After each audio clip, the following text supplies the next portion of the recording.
friends, so I am back here with another video. I'm gonna do my regular scheduled service with these. I'm trying to do Vlogmas, and yes, I do have on the same outfit, and I'm probably gonna have it on for the next couple of quick videos because I am just trying to knock them out and proceed with my day.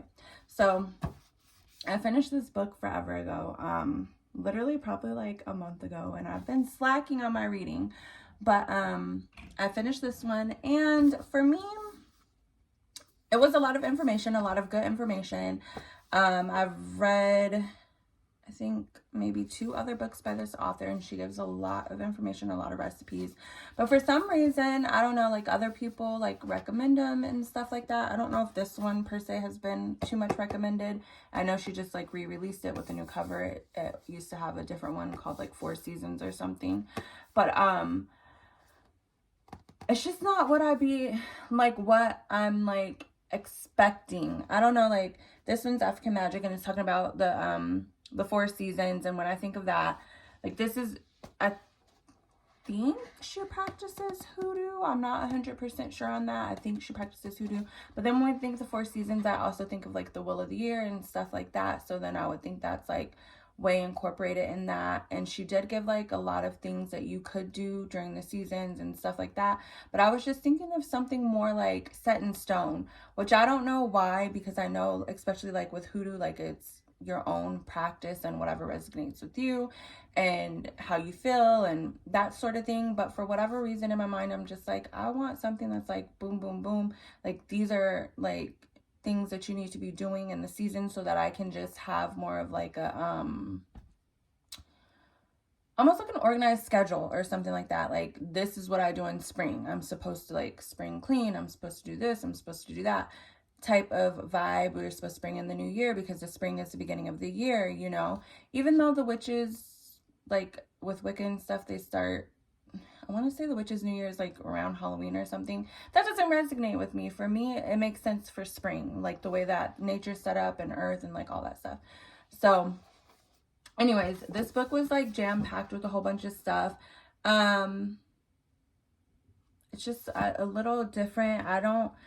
It's not like it's super hard to digest or anything like that, but it's just more like maybe when you've had a little bit of experience, like it could be for a baby witch. I'm not saying you have to be like this professional, like all the way in witch, but it's just like more stuff for like once you have a few of the beginner things under your belt, then you'd want to read this. And I did try to take notes because I want to like get better with taking notes, because I read stuff and then I forget because my brain is like that of a fruit fly. Anyhow, the book starts out like with the introduction and stuff. As always, it's broken into 18 chapters, and it has I don't know how many pages, like 220 or something like that. Like, yeah, close to 220 pages. And she starts the first season with winter, but I skipped all the way back to autumn, which is her last breakdown, not chapter, but like breakdown, because it's 3 chapters within autumn. But I started with autumn because when I started reading it, it was right before the fall season, and I wanted to see like, can I incorporate some of this stuff into my fall before oh my gosh, if this brain would work, before the season started, so that I can have, you know, like some things to do and some stuff to practice. So anyhow, I'm just going to go over my notes that I have here. It says the book is African American Magic by Stephanie Rosenberg. Rosebird. I don't know why I always say it. Rosenberg. So here we go.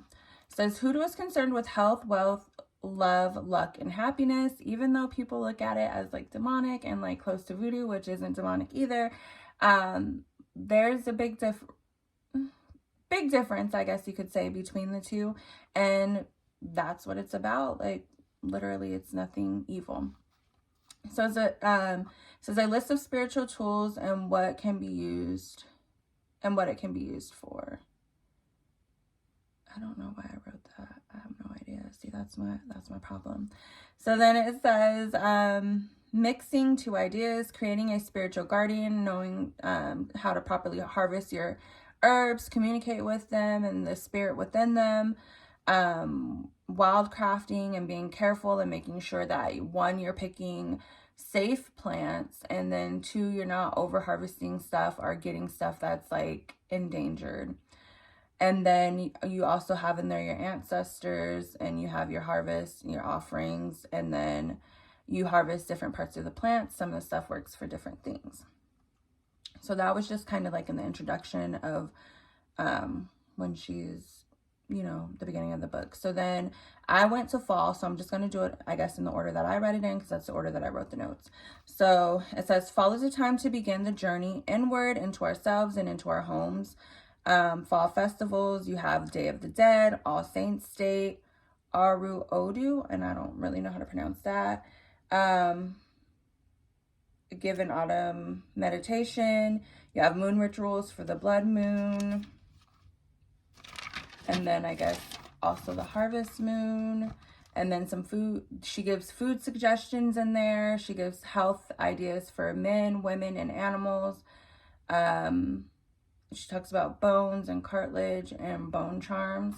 So then after that, we skip over to winter. It's a time to plant and dream. Of course, if you know the wheel of the year, there's Yule, which is the winter solstice. And then she gives information for, so there's Yule, and then there's Kwanzaa, and there's St. Valentine's Day during the winter months. So for Yule, she gives candles, fragrance, wax, she talks about wax, she talks about wicks, she gives rituals, she gives simmer pots that can help you fight germs, because of course during the winter it's all the icky stickies.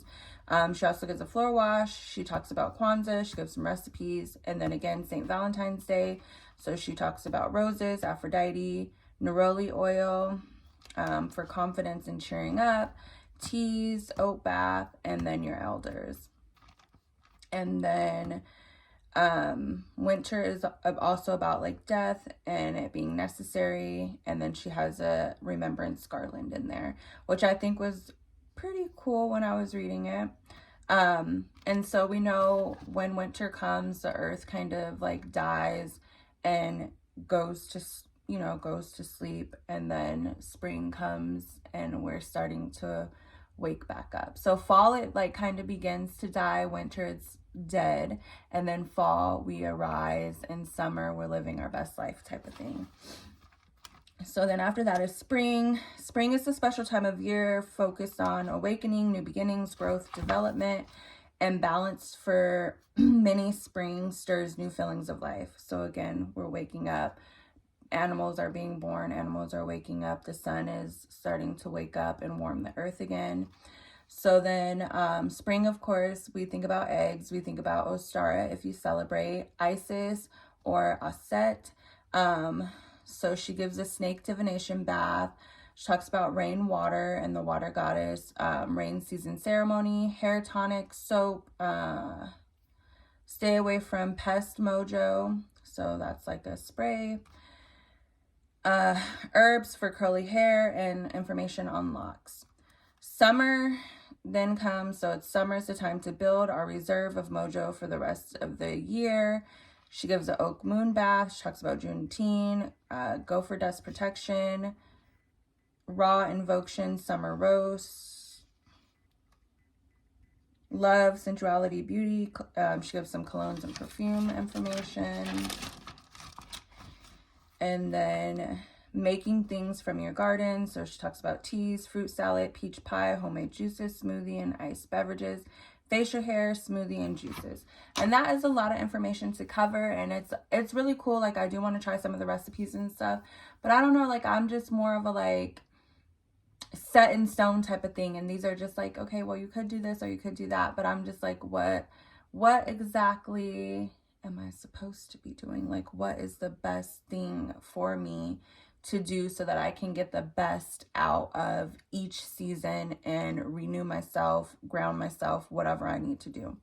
But it did have a lot of information. I would recommend it, but like once you get your feet wet a little bit, so that you're already kind of in there, you're already kind of having your routine, and then this just kind of will help you expand on that a little bit. And maybe for some people it might make a little bit more sense. I don't know. For me, I was just like, okay, these are, you know, cool things and stuff like that. Nice suggestions, lots of like recipes and different things like that.